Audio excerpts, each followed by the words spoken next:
This video is on writing inequalities given a graph.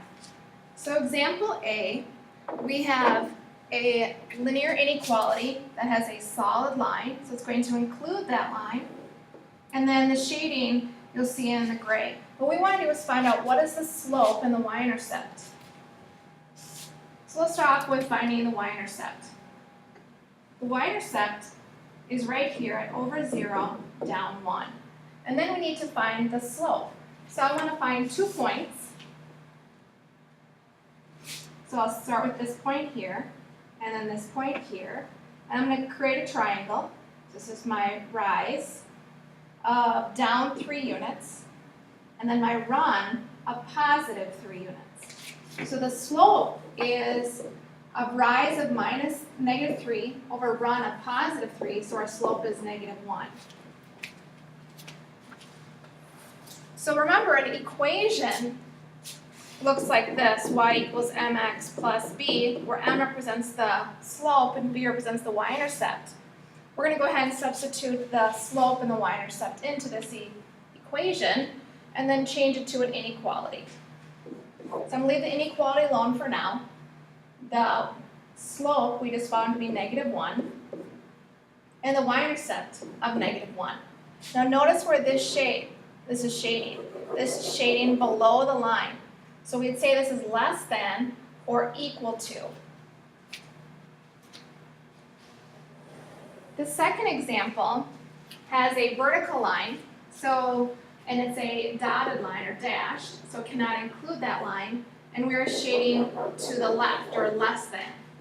If you remember, vertical lines can be written as an equation as x and then equaling some constant. Well, our constant is going to be at 4. Now we need to write the inequality. Since the shaded region is going to the left or less than, and it's not equal to because a dashed line, so there's your inequality there. This next example is a linear inequality.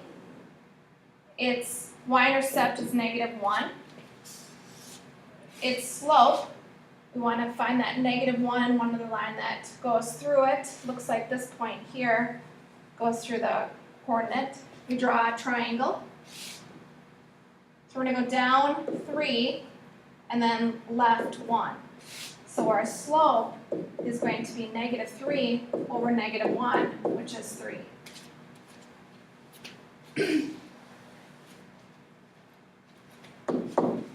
So in y equals mx plus b, I'll leave the inequality alone for now. The slope we found to be 3, and our y-intercept is negative 1.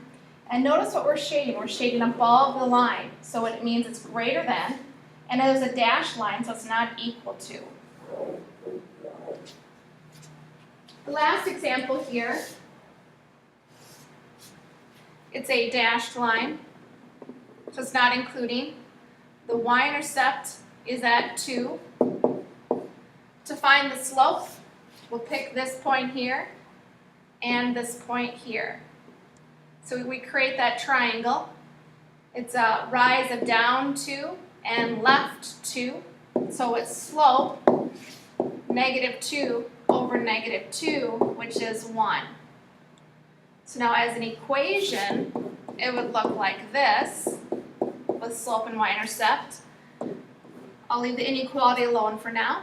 The slope was 1, the y-intercept was positive 2, and what we're doing is we're shading below the line, so it's less than, and it's not equal to because it is a dashed line.